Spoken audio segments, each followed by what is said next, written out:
Hey everyone, it's Tori and welcome back to my channel, or welcome if you're new.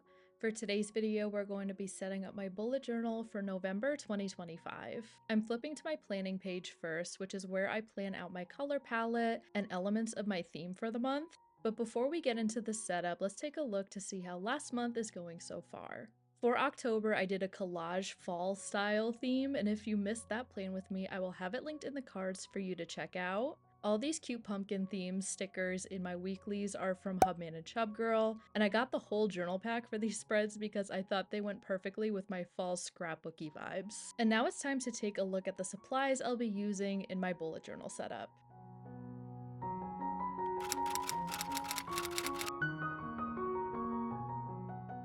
I'll be using a variety of Tombow dual brush pens that I picked out because they really screamed fall to me. I love this color palette. I'll be outlining and numbering with my Sakura Pigma Micron fine liners in a couple different sizes. These washi tapes are from stationerypal, and my alphabet stamps are from Amazon, which I'll be using for my headers this month. And my ruler is from Archer and Olive, as always. Everything will be linked down below if I can find it, and without further ado, it's time to get into my cover page for November. So I know you're probably thinking, Tori, you just did a fall theme last month. Why are you doing virtually the same thing in the same color palette for November? And my answer to that question is I was honestly not done seeing all the fall vibes when I opened up my journal to fill it out every day, so I wanted to carry that over into this month as well. Plus October was more of a scrapbooky collage fall vibe, and this one is definitely more doodly. And I know I've done a million fall themes in my bullet journal in the past, so I know you're probably sick of them if you've been around here for a while. Like seriously, I've done a lot of them. But this is my favorite time of year, and I never get tired of drawing pumpkins and leaves and using all these colors. It brings me so much joy, and isn't that what bullet journaling is all about? So another fall theme it is. I also was fully planning to do a general Thanksgiving desserts theme for this month, which you probably saw in my planning pages in the beginning of this video. I was envisioning a flat lay like the style I'm doodling right now, where it's like a bird's eye view of a table with a bunch of aesthetically pleasing objects all around. And I originally wanted to do like a baking vibe, like add a bowl and a whisk and ingredients for making Thanksgiving desserts, specifically pumpkin pie and apple pie, but I ended up really only focusing on the pumpkin pie and added a bunch of pumpkins and leaves all around. I did add an apple pie at the bottom of the cover page, but for the most part, these spreads are going to be covered in pumpkins and leaves and pumpkin pie.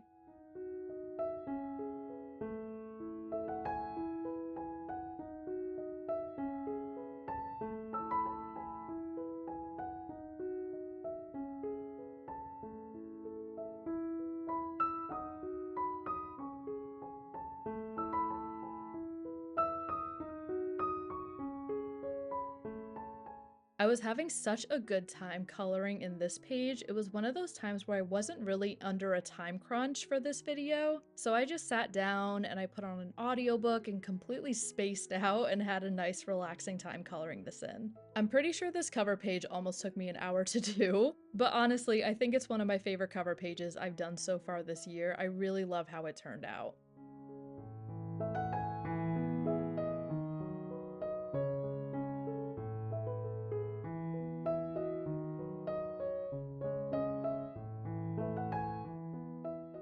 I'm finishing up my cover with one of these paint swatch sticky notes from Stationerypal, and I stamped out my November header on here to fill in that blank space that I left over on the right side underneath the pumpkin pie, and now it's time to head over to my monthly dashboard.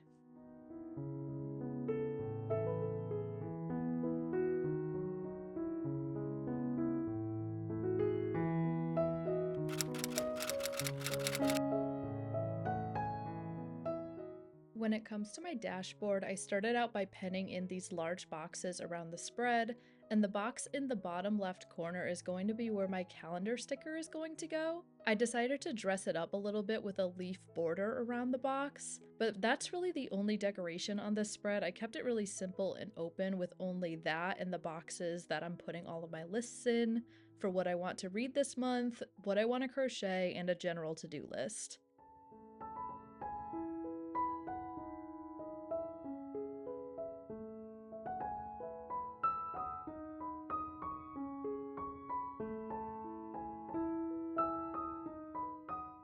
And that is my dashboard spread complete. We're moving over to my calendar spread now.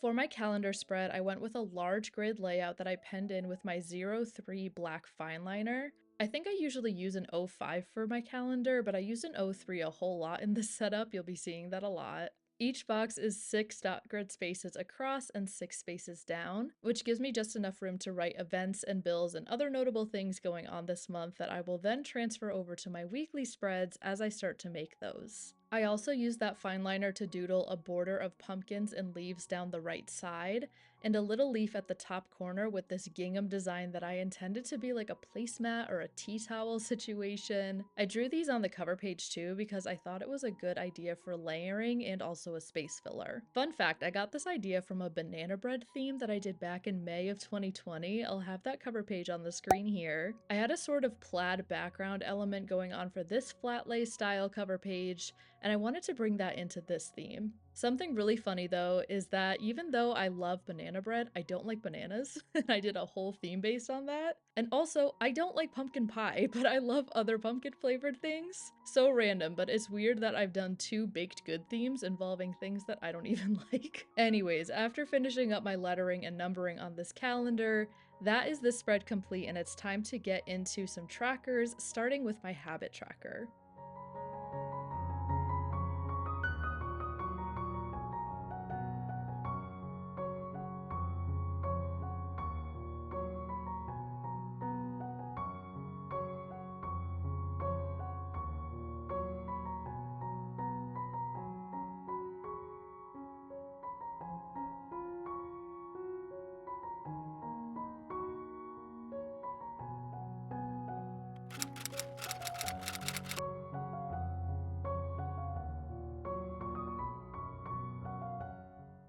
I'm starting out my habit tracker spread with stamping out my header at the top and then using a few of my Tombow dual brush pens with the brush tip side to highlight where my habit headers are going to go. I always get questions about these habit grid stickers, and my sister actually made these for me for every single month this year. She doesn't sell them, unfortunately, and I hope with all my heart that she will make them again for my bullet journal next year. I know they were a pain for her to make, which is why she doesn't sell them, but they made my journaling life so much easier this year. I'm finishing this spread with a pumpkin pie peeking out from the bottom of this page to keep that theme going, and with my habit tracker complete, it's time to move on to my gratitude log over on the right.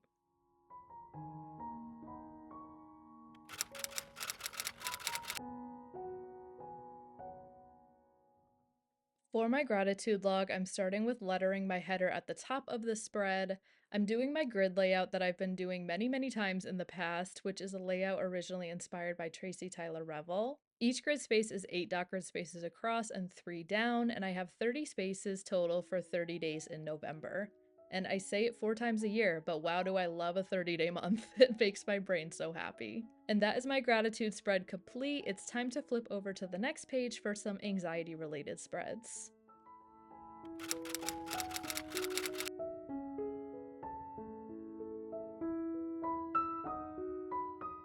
For my stress and health log, I have a space at the top to write what I'm stressed about each day, whether it's one thing or a couple things. And at the bottom is where I write anything going on health-wise that doesn't really happen to me on a normal day, like if I'm sick, when I get my period, headaches, stomach aches, all that kind of stuff, I'll just write right here. I just like to have a separate space to write these kind of things when I'm referring to my anxiety tracker, which will be over on the right.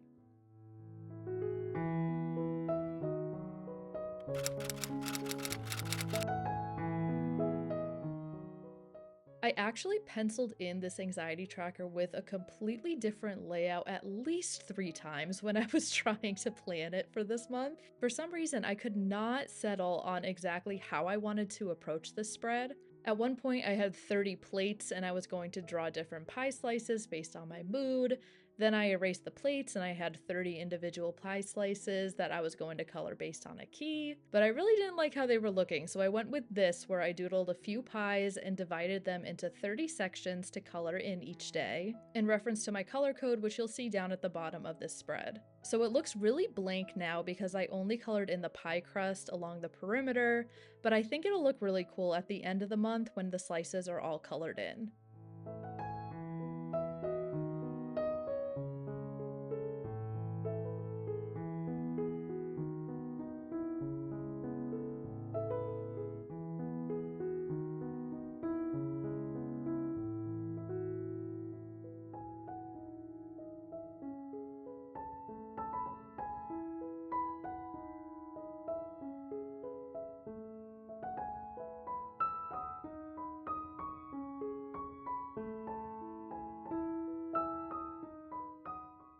I actually did my header for this spread last because I was using a pen that doesn't dry too quickly on these rubber stamps, and I tend to smudge them a lot when I use this pen. So I thought better safe than sorry since the header is going more in the middle of the spread when I typically do it at the top.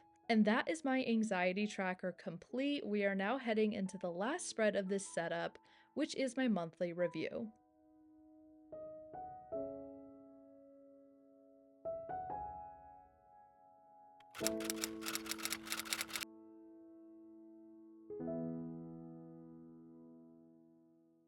My monthly review is a place for me to sum everything up from the month.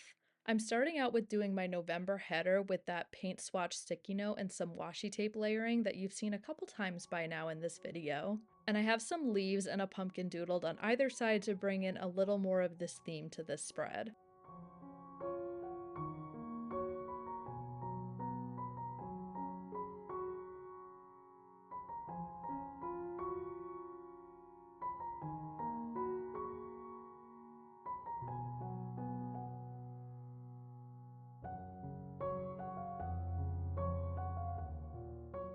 Below the header, I have my remembering section, which I will be writing down all my highlights from November, and beside that I'll add a Polaroid picture of a photo I took this month, which I just print out on my Instax printer from my phone. Then at the bottom left, you'll see a section that's titled Loving, and that's where I'll write everything I loved during this month that aren't already in the categories of watching, reading, or listening to over on the right. At the top of this page, you'll see 3 TVs where I'll write a movie I loved, show I watched, and a YouTube channel I've been watching a ton of. In my reading section, I have 3 books where I'll write the titles of each book I finished this month and color in my personal star rating of each book.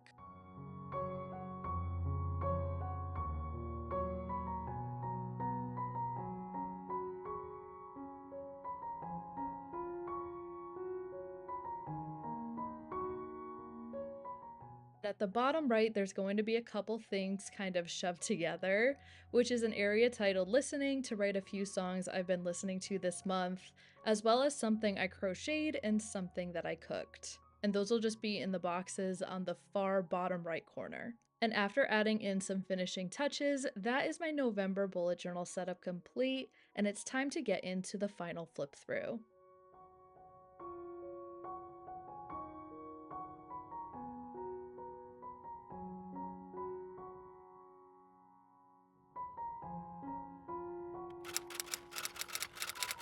We are now entering the final flip through portion of today's video, and I want to encourage you all to comment down below what your theme is for November, and also a pie emoji if you made it to the end. I appreciate you all so much for watching this all the way through. I hope you all enjoyed this video. If you did, please give it a thumbs up and don't forget to subscribe while you're here.